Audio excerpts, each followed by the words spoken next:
You may think you know Pinot Grigio, but do you know Pinot Gris? It's the same grape, but if you're used to the light, thin Pinot Grigio from Italy, this ain't it, people. We tried 2 Pinot Gris from Alsace, and let me tell you, honey, they are different. Aren't they? Yeah, I like how you slipped that in. Honey? That's a little hint, a little preview. Right. Spoiler alert.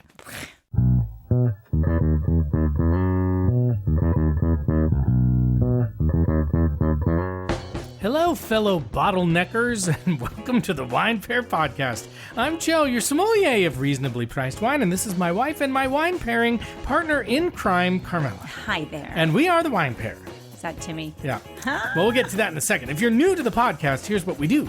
Every week, we buy wines under $25 with our own money. We taste them and give you our brutally honest opinion on whether they're worth buying. Nobody pays us to review specific wines. We don't accept free bottles from wineries, and we're not afraid to call out a bad wine when we taste one. And Decanter Magazine calls us fun, irreverent, chatty, and entertaining. So if that sounds like your vibe, welcome to our tribe of wine lovers. That includes Timmy, who gave us, the tribe name today, and he keeps sending us tribe names, which we love. Wow. Was that a new one, or is that part of the list? It's part of the old list, but now his wife is sending them to us. Oh, it's amazing. We love it. They're keeping us in business. That's right. But if somebody else wants to send us a tribe name, send it to us. We'll ask you if you want to be on the pod. I think they're intimidated. They're intimidated. Intimidated. Yes, I like it. Exactly. Wow. Did you just come up with that, or were you going to say that anyway? No, I'm fast. That's really good. Thank honey. you. Thank you.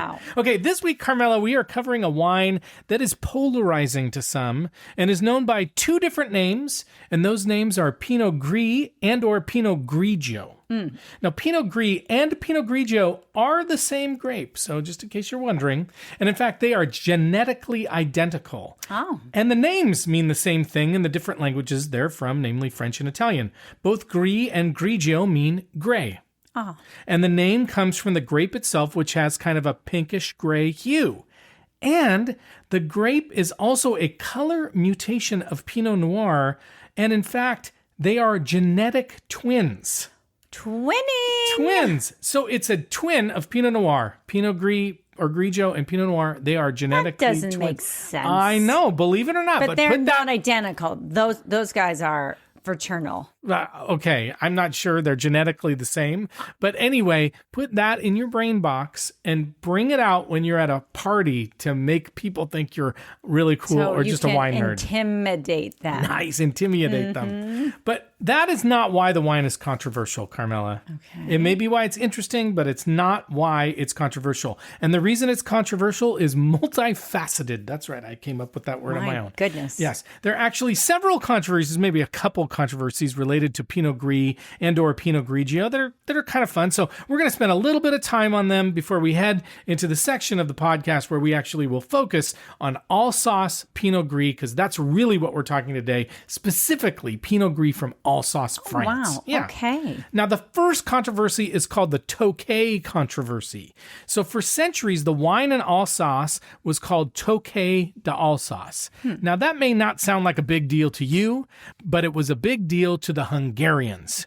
And it led to a long... Anything that's a big deal to Hungarians is a big deal to us. Yeah, like we don't want the Hungarians mad at us. No. Anyway, we like a big deal. We do. It led to a long legal dispute with Hungary. And in Hungary, they have a historic sweet dessert and wine called Tokay, but it's spelled slightly differently. Okay, Tokay. The one in France is Tokay, and in Hungary it's Tokaj. But they didn't like the fact that people could get confused by the names, and so they wanted to protect their wine. So starting in 1994, using the name Tokay d'Alsace was forbidden. Oh. And then they started using the name Tokay Pinot Gris. But then in 2007, the European Union said, no way, Tokay. And it banned the use of Tokay. Was that in the script? No, I actually just made this up on the fly. I mean, I feel really hot and on it today. Woo! Anyway, the European Union banned the use of Tokay on Alsatian wines altogether, and they can only say Pinot Gris now. That's it. Oh. Wow. Now, the second controversy, which many people adhere to even to this day, is what I call the boring controversy. It starts with the fact that while Pinot Gris and Pinot Grigio are the same grape, there are significant differences in style and how the wine is made and how the wine is experienced. And many people view the wine, Pinot Grigio mostly, as boring. Boring at best. Or maybe maybe neutral at best and boring at worst. I really like a Pinot Grigio. Zero comment. Like that is, you can't answer. You're not boring, Carmela. How about that? Boring. Okay. The boring label comes from the Italian style of Pinot Grigio. Italian Pinot Grigio is often harvested early to maintain high acidity, which also means that they miss out on some of the things that happen in grapes that can make them more interesting when they're on the vine longer, like increasing the sugar content, which increases alcohol eventually, the aromas, the body, etc. So that means that these wines, the Pinot Grigios from Italy, are typically light-bodied and crisp and neutral in flavor and aroma. I kind of feel like they're kind of an old reliable. That's kind of why that's why it's a little bit controversial. So it's not super distinct. Sometimes they're even called neutral or blank. Kind of like, the Gen Z stare.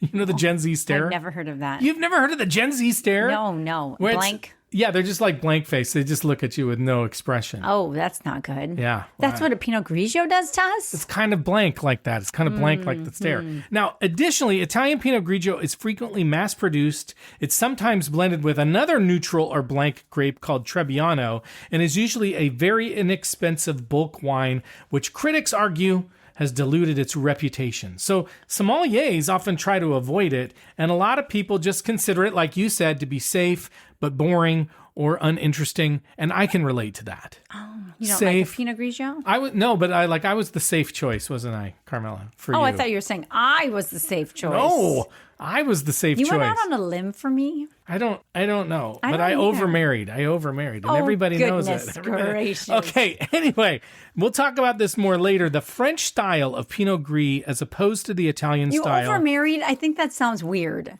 Now I'm thinking it in a different way. I don't think that's what people say, overmarried. Okay. Because that means like you... Married too much? Yeah, like, no. I married too often? Maybe, but like overmarried, that means like you married too much. You don't know. Maybe I was married before.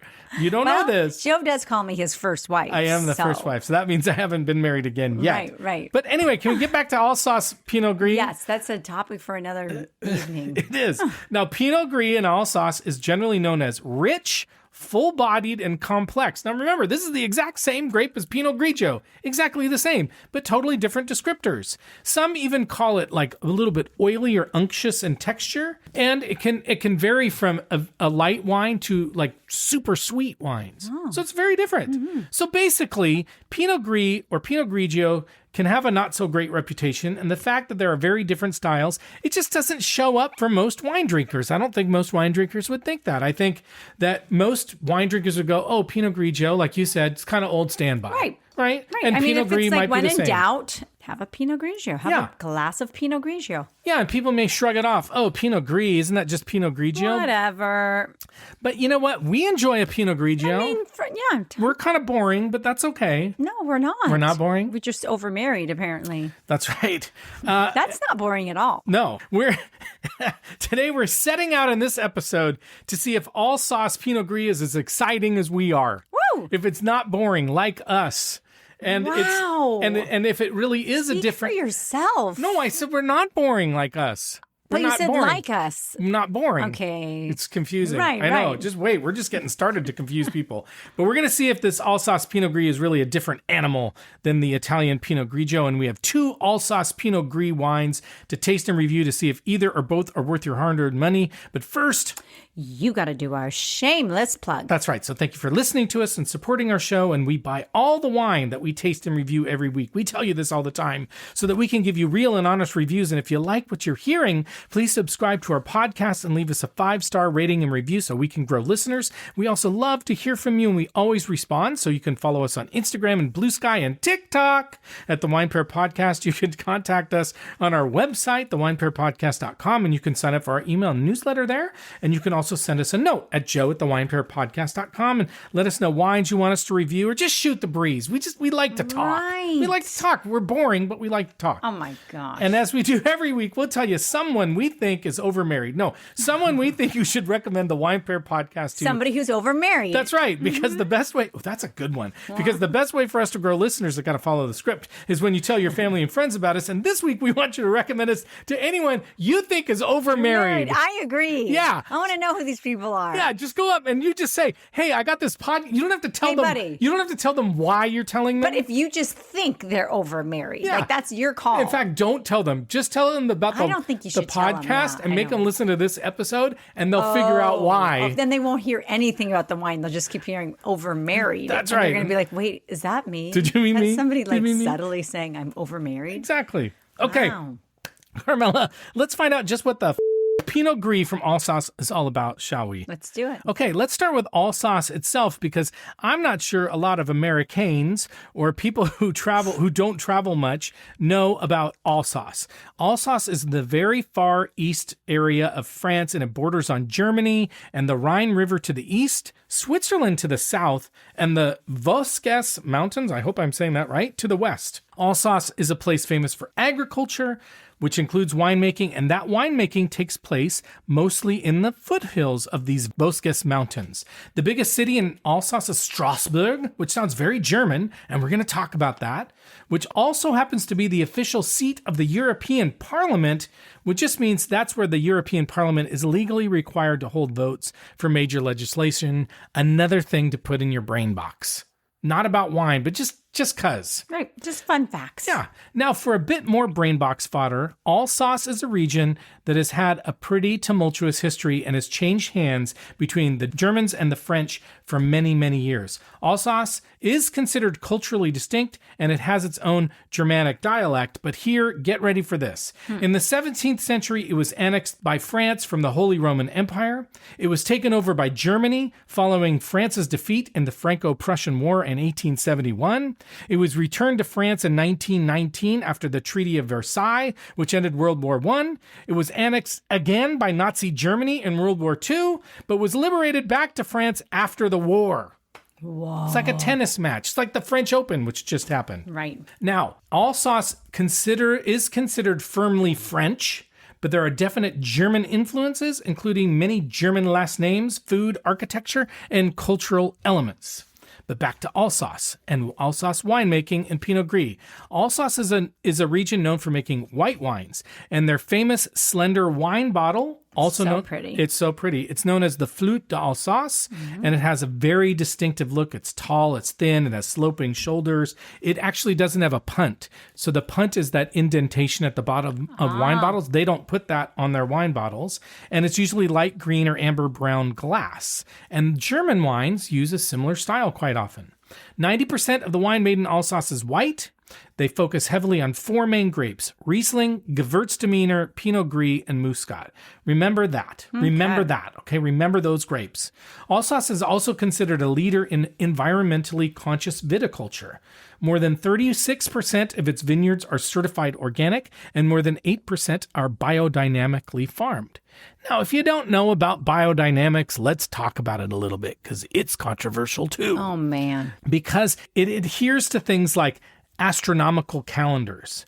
But the core belief is that a farm is a living ecosystem. And so they focus on things like crop rotation, using animals to eat weeds and give natural fertilizer, that means poo-poo, avoiding herbicides and pesticides. But they also talk about stuff like planting with moon phases and burying horns in the dirt. So some people are like, Whoa. exactly. Some people are like, whoa, that's exactly what I wrote in the script. It's not a script, it's show notes, and you can get them. Anyway, Wow. you just go to this episode. Okay, as we mentioned earlier, Alsace Pinot Gris is a different animal altogether from Italian Pinot Grigio. I don't know. Alsace Pinot Gris is known for being rich and full-bodied, as we mentioned, something you would never hear about an Italian Pinot Grigio, and has a noble classification, and a unique terroir, which again, terroir is just the fancy name for like the place. And it allows for a huge range of styles. So let's start with this whole noble classification thing, because that's something you hear about in places like Bordeaux. In Alsace, Pinot Gris is officially recognized as one of the 4 noble grapes. And again, they're Riesling, Gewürztraminer, Muscat. Remember those guys? We talked about those guys. There they are again. Just heard them. Yep. Now, this status of being noble allows them exclusive rights to the following. Okay, you ready? Yes. The first is it can be labeled by variety. So unlike most French regions, Alsace features the grape name on the label, which is nice because a lot of times French wines I find really complicated because they don't put the grape on the label. But they do in Alsace. It's also one of the few varieties permitted in the region's 51 Grand Cru terroirs, which are meant to represent the highest quality and potential for aging, and only noble grapes can carry the prestigious title Vendages tardives. I don't know if I'm saying that right. It means late harvest, and also Sélection des Grands Nobles, which is a fancy way of saying noble rot. Noble rot is where a lot of sweet wines come from, where actually it's a grape that's allowed to kind of rot a little bit on the vine, and it loses, I know it sounds gross, Carmela made a face, it loses moisture, and so it really concentrates the sugars.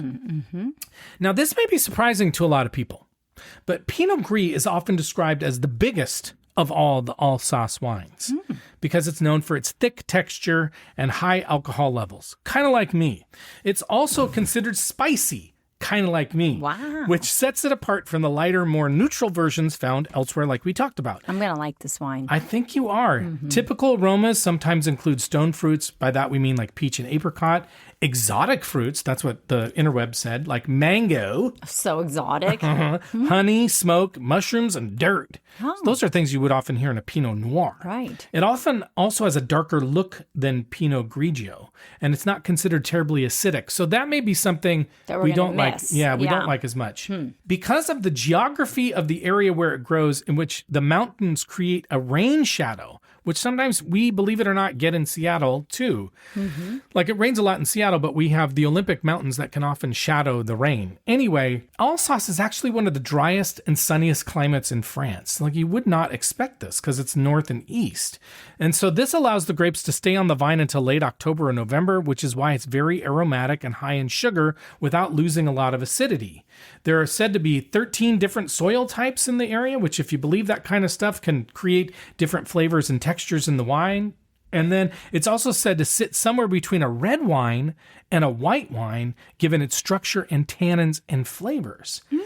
I mean, it is just basically a lighter colored Pinot Noir. It's genetically similar. You're going to like this wine, I think so. And so it's supposed to be very versatile with food. It's historically been paired with hearty meats like venison and duck and we eat those all the time. Duck. We're constantly eating duck. Yes. Roasted pork or creamy veal dishes. Another thing. Wow. Creamy veal. All the time. Yeah. And it's considered one of the best pairings for spicy Thai or Indian curries. Which we do love. Yeah. And another thing you love. Fish tacos. No. Late harvest versions are a traditional match for foie gras. Oh, another thing that's on the menu regularly. We have foie gras on the regular. Oh, always. Oh, have you ever had it? I think I have. Oh. Yes, because I think actually when I was quite a bit younger. Oof. I don't miss it. No, I don't. If you like it, great. Peace. Great. We're not here to yuck your yum, but totally. Man, I don't think I can do it. Alsace Pinot Gris is often considered an alternative to full-bodied Chardonnay, and as mentioned above, it's considered to be structurally similar to Pinot Noir, and is the white wine winemakers consider closest to a red wine. Oh. So another thing to put in your brain box. So if you enjoy this type of Pinot Gris, sources on the interweb say that you also may enjoy these types of wines like Albarino, Chenin Blanc, Pinot Blanc, Sylvaner, Unoaked Chardonnay, Grenache Blanc, and Muscadet. Nice. But that's enough information, Carmela. I think it's time to learn a little bit more about the specific wines we're going to drink today. What do you say? I'm in. I knew you'd say that. As usual, the wines we have chosen for this episode are under $25 each, and they should be relatively easy to find because I bought them both at a local wine shop here in Seattle that I like to go to when I can, called Esquin.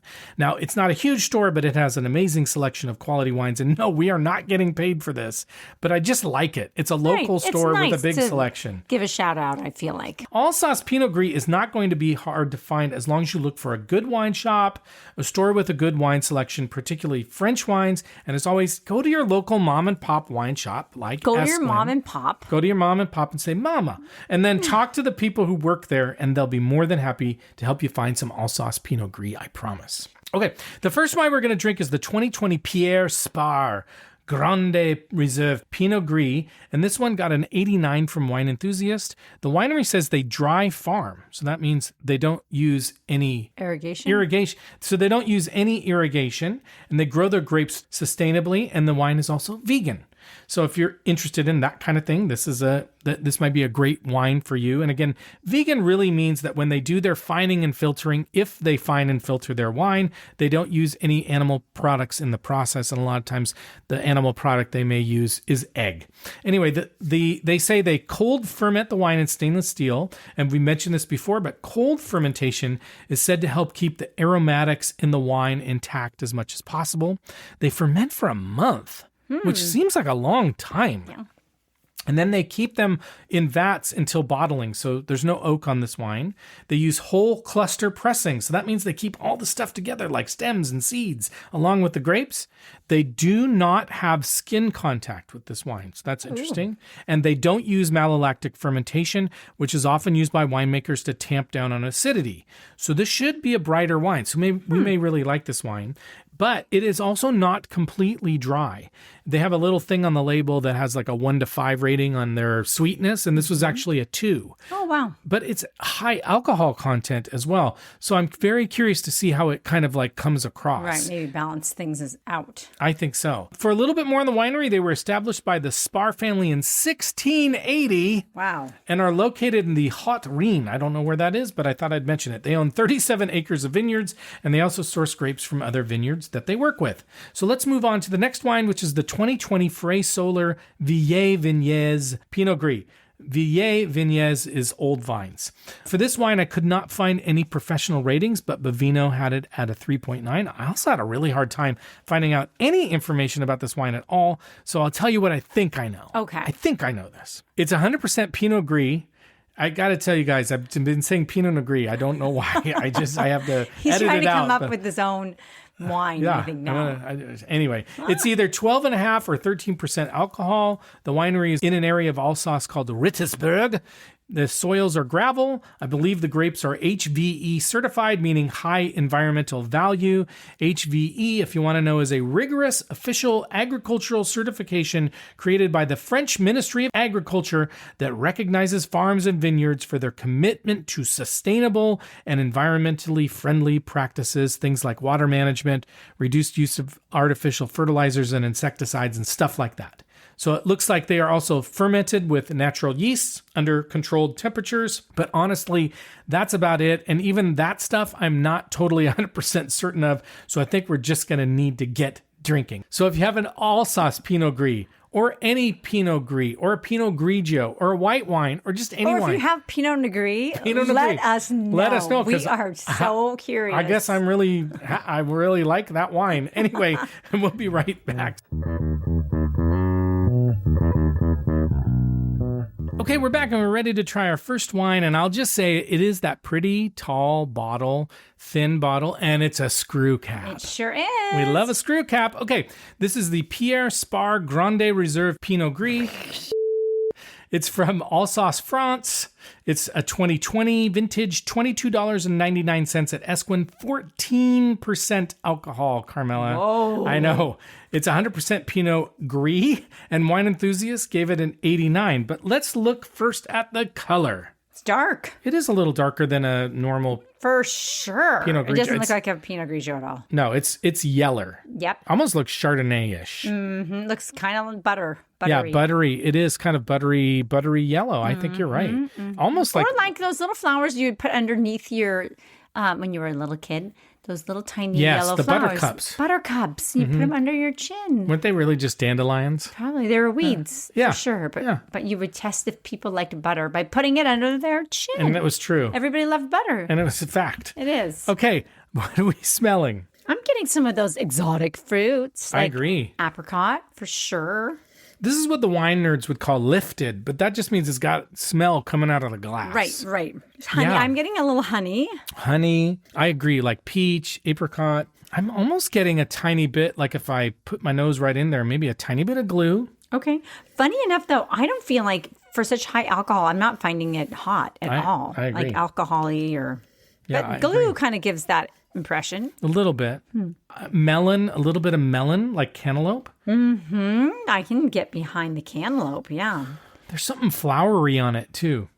It's really nice. Pretty. Yeah. Almost maybe like an orange blossom. Oh. How about an orange blossom? I love that.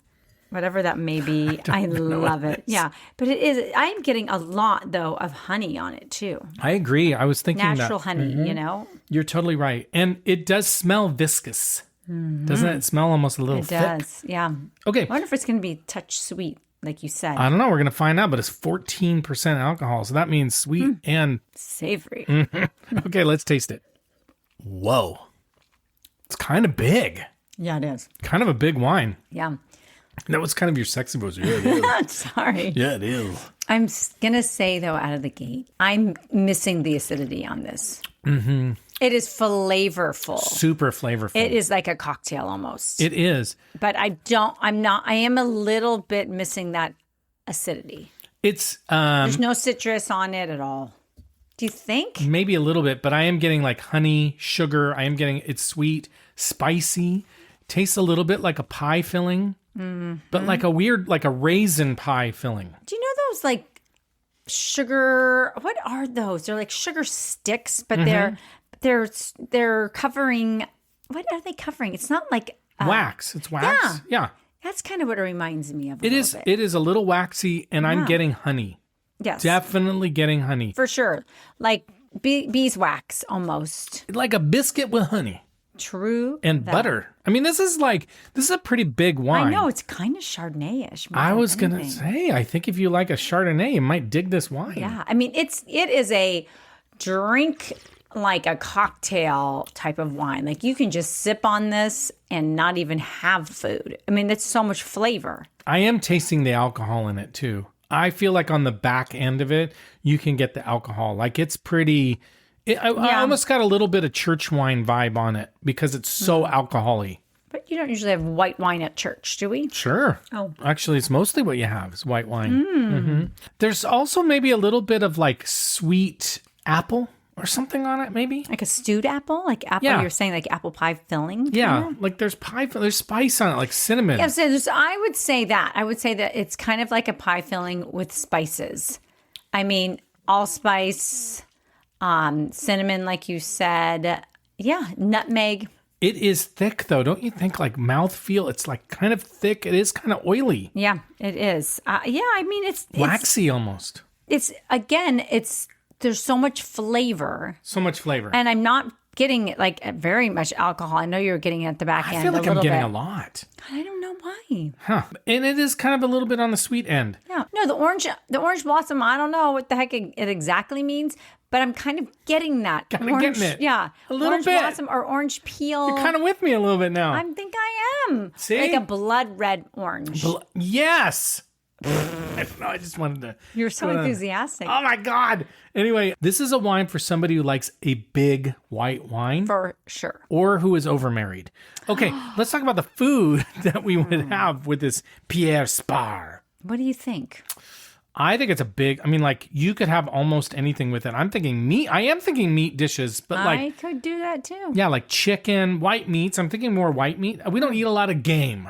Okay, we don't have a lot We of really deer. don't. Yeah, we Well, don't. that's not, but I could see like duck for sure. I mean, I could actually see like a pulled pork. Yes. That would be really good. I think brisket. I think you're totally right. Like grilled food, barbecued foods.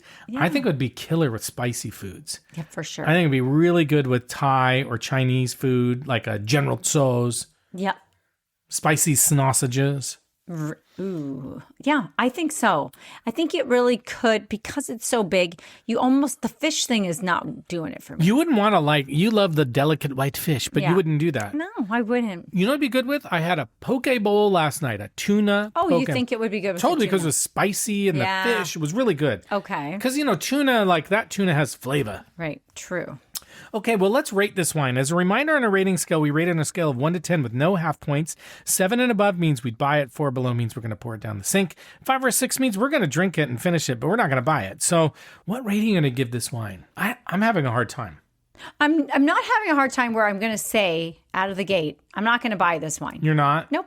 Okay. I'm just not. It's just not my style of white wine, and I like a lot of white wine. I have a range, but this is just falling outside of what I would buy. But so I'm kind of like at that 5, 6. Which one? 5 or 6? 6, 7, 6, 7, 6, 7. 6, 7. I'm going to say... Do you know what that reference is? I do. Okay, thank you. There's no... The Pope did it. Yeah, there's no reference. I mean, it's just people do it. Yeah. That's my understanding. Is that correct? It doesn't mean much. If somebody knows, let us know. I don't know. Yeah. Pope did it. Right. Hilarious. So I'm going to give it a 5. Okay. For now, I'm going to give it a 5. I like it. I'm going to give it...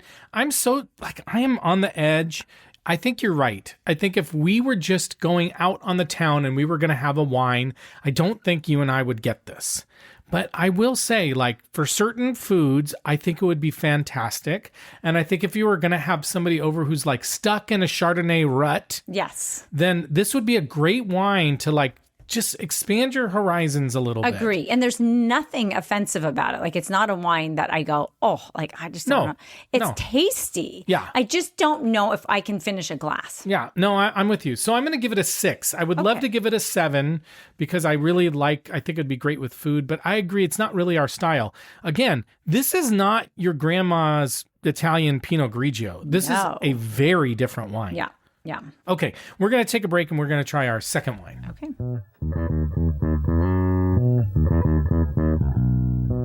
Okay, we're back and we're ready to try our next wine. This is another beautiful tall bottle, but it had a cork, not a screw cap. Right.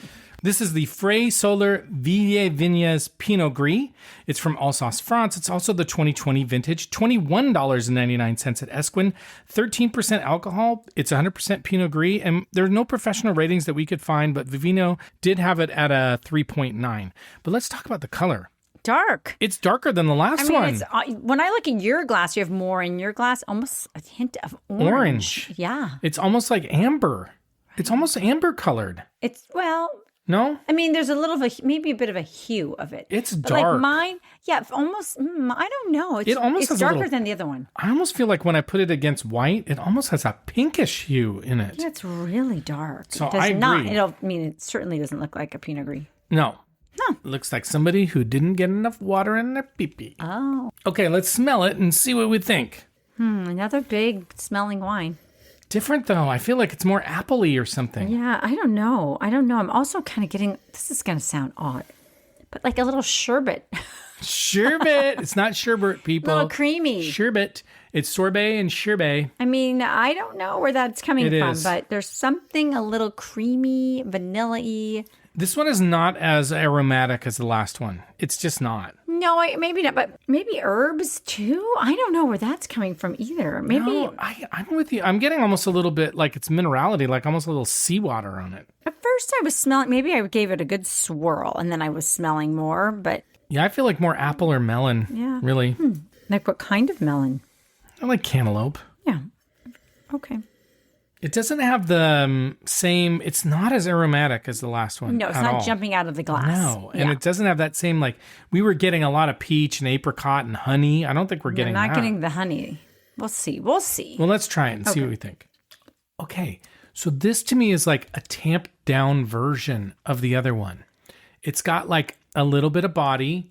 It's got some of that spice to it, like cinnamon.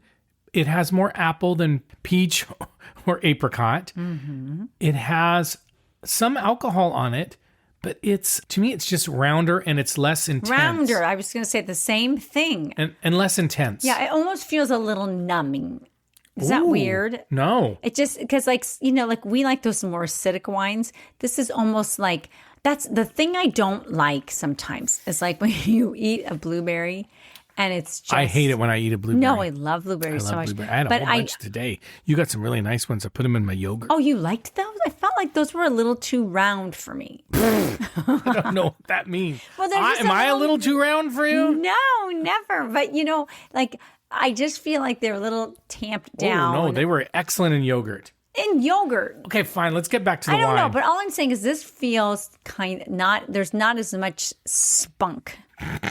There's not as much personality in this wine. It's not. No, I agree. But I kind of like that a little bit. It's a little tamped down. It's a little calmer. It has a lot of the same aspects. It does have that alcohol-y church wine taste. There's a little bit of church wine to this. Yeah. Like, you didn't drink church wine the way I drank church wine, man. I just get back there and just drank that. Oof. 10 a.m. 10 a.m. But it's got like, there is a hard edge to the alcohol on it. For me, I hate to say this, but oh boy, this wine to me is boring. That's so mean. I mean, it's not a bad wine, but I don't find it that, why? Don't spit it out. Do you find it that interesting? I mean, I'm kind of liking it. I guess it's not as exciting as your previous boyfriends or anything like that. But maybe all this it's over-married stuff. Maybe it's good enough to just stick with. I don't know. Honey, I would never compare you to this bottle. Or your old boyfriends? No, but She definitely. never talks about her old boyfriends, thank God. Because I'm over-married now. No, you're undermarried. Anyway, any other flavors? I'm not, again, it's kind of creamsicle-y, kind of sherbet. Kind of is creamy. Kind of, but it's just not my style. Okay. And I think the problem is I just couldn't. Maybe it's too sweet or too round. It is a little bit on the sweet side too. Yeah, there's just not. You know me. I do know you. I like some sour or tang or acidity in a lot. Not as much sweet. Not as much in wines. Sweet in it's wines. funny. And I have a sweet tooth, you do. So it's very odd. But what food would you pair with this Frey-Sohler? I think you could do a lot of the same. I think this would do well with spicy foods for sure. Even like a spicy pizza. Like sometimes we'll get, like a meaty pizza that has some heat on it. Mm-hmm. For some reason, that sounds kind of good with this. Wow. Yeah. What do you think? No, I think some of the same foods, but I think it's less intense. So I don't know if it would really stand up to barbecue like we were talking about. True. I think it's more of a fried fish. I think it could do well with spicy foods, but I think it's more of a fried fish. Like fried calamari would be great with it. Oh, that would be nice. Yeah, you could do that for sure. But the poke bowl I had last night would work great. Like, I think it would be great with this. Sushi, I think it'd be nice with sushi. I think it'd be good with spicy foods. I think the fact that it's a little less intense makes it a good food wine. I actually think it's a very good food wine. Gastronomic, that word that you hate. So what rating are you going to give this wine? I'm like worried about this. I feel like you like the Pinot Grigio better than the Pinot Gris right now. I think you do. I think I do. Yeah. I'm sorry. Okay, what rating are you giving? I feel like I'm being very critical today. You know what? It's okay. I don't know, because maybe on another day I'd like it a little more, but it's fine. It's just not doing it for me. I mean, I want to do it for you. The thing is, I could give both of these 5s. I could give them both 6s. Well, you got to make a choice here. Finish this. I could finish it. So I'm gonna give this one I think I'm going to also give it a 5. Wow. I'm giving this one definitely a 6. I'm tempted to give it a 7. Okay. I don't know that I would buy it. It's, again, one of those wines where I kind of liking it. I'm liking it. I'm enjoying drinking it. I would. This one is a little less like your Chardonnay lover, your California Chardonnay lover's wine. Right. Because it's not as big. It just doesn't have the same girth to it. Yeah. I like it better. I'm enjoying it more. And I think I would drink this over a Chardonnay. Any day. Agreed. And I like this better than the first one, but they're both 6s to me right now. Okay. Which of these two would you finish tonight? I actually think the second one. This one? Yeah. Okay. Good. I think so. What about you? Yeah, I think so. I think right now I would. The first one is just so big. Right. So overpowering. Okay, let's talk about the taste profiles and if we nailed them from an Alsace Pinot Gris. Aromas of ripe stone fruits like peach and apricot, alongside tropical notes of mango, melon, and pineapple. Also include honeysuckle, I would just say honey, dandelion, which is interesting that you mentioned that, and oolong tea. I wasn't getting a lot of tea. I wasn't getting a lot of tea. Sometimes autumnal smells of smoke, mushrooms, wet wool, and wilting leaves. I didn't get that. On the palate, it can be full-bodied, oily, or unctuous, creamy, buttery, like licking wax paper. That's interesting. Ooh, yeah. I don't think we talked about the beeswax. Yeah, remember? I think for the first one especially, typical flavors include nectarine, tangerine, and kumquat. Never had one of those. Spiciness. ginger, that's a good one, Yeah. cinnamon, and clove. Almost tannic on the finish. I agree with that. Okay. Pierre Sparr, the winery, says, this Pinot Gris is yellow gold, agree, with expressive and complex aromas of white blossoms and Not orange blossom. No, but but close. And grilled bread. Oh. That's kind of, I didn't get any I yeast didn't or get anything that like either at all. On the palate, it's well-structured, generous, with an elegant touch of spice. Yes. Wine enthusiast said honeysuckle. Oh, perfect. Just say honey. Just say honey. Yeah. Why do you have to say honeysuckle? And pear on the nose lead into a wine with a similarly soft and slightly sweet notes and texture. Wine has a light and silky mouthfeel. Light and silky? It's practically punch you in the face. Yeah. Everything about it is pretty and feathery, like a tutu dancing across the palate. I am not joking. It's fun and easy to drink, ending on a juicy Bosque pear note. I can see that. They're a little spicy, Bosque pear Sure. sometimes. Frey-Sohler, the winery, I couldn't find anything. The only thing I find is something from Vignes, France. I don't know what this website. Very full-bodied, medium-bodied, with great finesse. Stands out for its very fine balance, a wine for aging. all. Maybe. That's it. What's your verdict on Alsace Pinot Gris? This is going to be a tough one for us. I'm just, it's not going to be like a chosen bottle It's not- for me that often. Again, friends, this is just our taste. Yes. And if you've listened to us for a while, you know our taste. Right, Our taste is... A lot of people might want to go out and buy this and try this. I fully because agree. I do think this could be a wine that's pretty popular with people. I think this is a wine you have to taste. Yes. It's a wine you have to try. You should go out and buy some. We did not like it. So let's just be clear there. There's no not liking it. It's just not really, it doesn't hit our mark for what we would buy, but that doesn't mean anything. No. That's just us. Right. Who are we?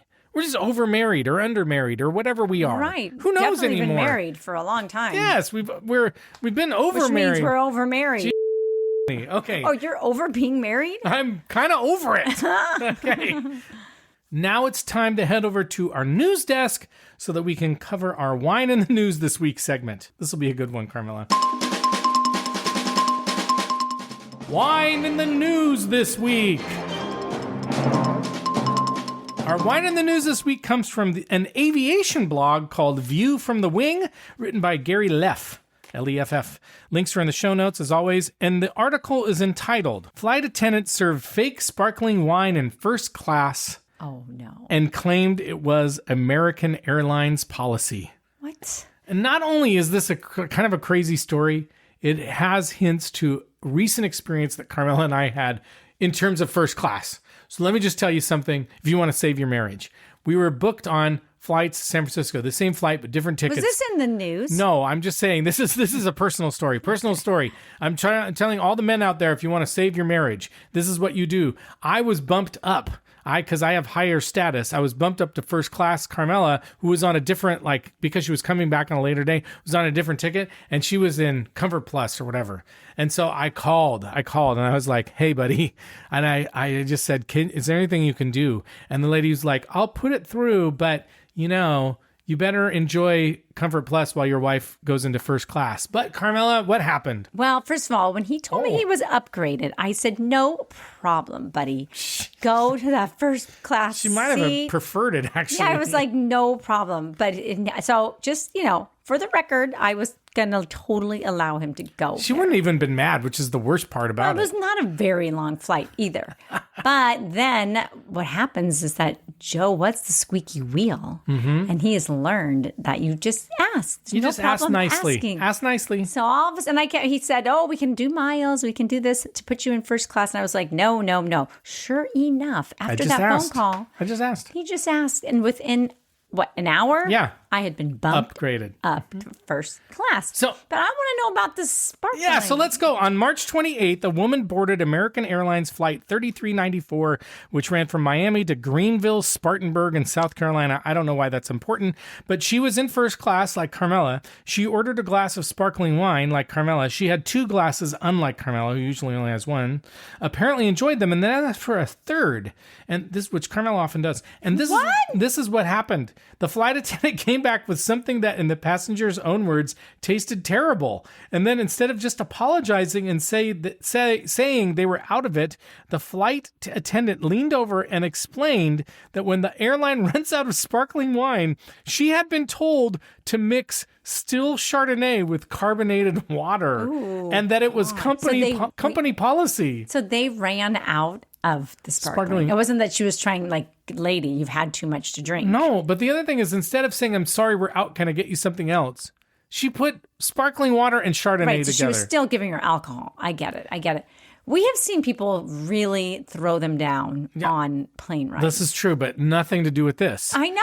The passenger was pissed, Carmela, and is reported to have said that it was the worst possible thing you could do to your customers. I actually think there are worse things you could do to your customers. Right, at least it was still wine. Yeah, I mean, there are so many other things I think could be the worst possible. Like, if this is the worst possible thing, you live a very privileged life. But anyway, Gary Leff, the writer who had been covering the airline industry, Leff. That's right, since 2002, is very clear that this almost certainly was not an actual American Airlines policy. And he said that if there was a company memo that told flight attendants to mix Chardonnay and sparkling water whenever they ran out of sparkling wine, someone would have leaked it at some point. You'd think that would have gotten out. Do you think that was like she was just ad-libbing a little bit, like just on the fly? Well, this is what Gary has to say. What he thinks happened is that he calls it galley gossip.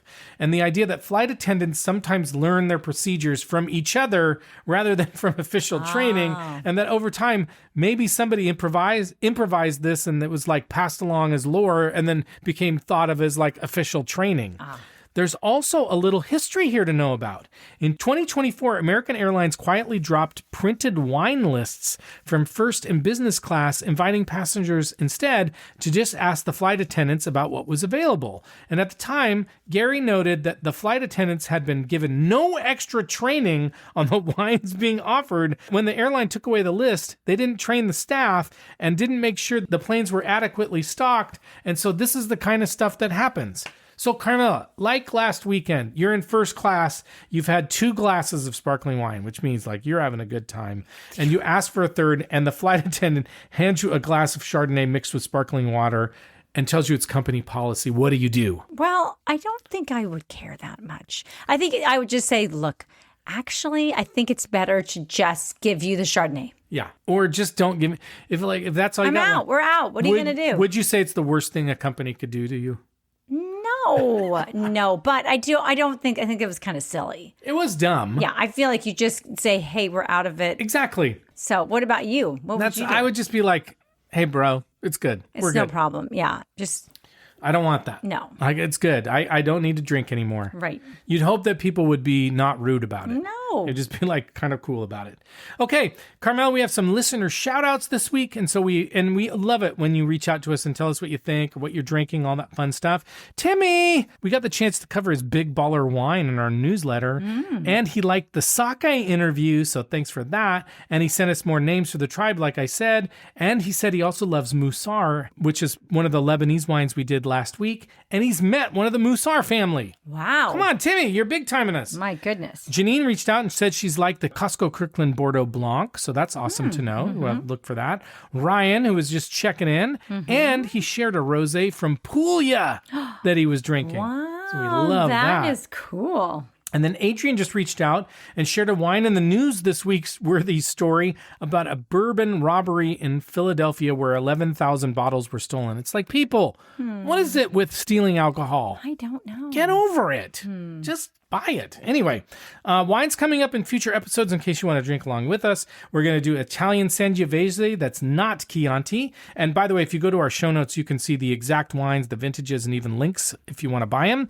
We're going to do Moscato, including the Costco Kirkland signature Moscato, Verdejo, Gigondas, Vermentino, which is a great Italian wine that's getting a lot of pub right now, so we're going to do that. And the Costco Kirkland Chateauneuf de Pop, and we're going to compare it to another Chateauneuf de Pop, and Carmela's not going to be happy when she learns how much I spent on the other Chateauneuf de Pop. I don't need to know. No, you don't need to know. But thank you for listening to us and supporting our show, and remember, we buy all of our own wine, and we do all the writing and recording and editing to bring you a show every week because we absolutely love doing it. And our small little ask for you is that you please follow or subscribe to our podcast podcast. And also please leave us a nice rating and review to help us grow our listeners. And a huge thank you to all of you who have done so already. You can also follow us on Instagram and Blue Sky at The Wine Pair Podcast. You can contact us on our website, thewinepairpodcast.com. Sign up for our email newsletter there. Visit our shop wine section where you can find links to buy the wines that we rate as buys in each episode.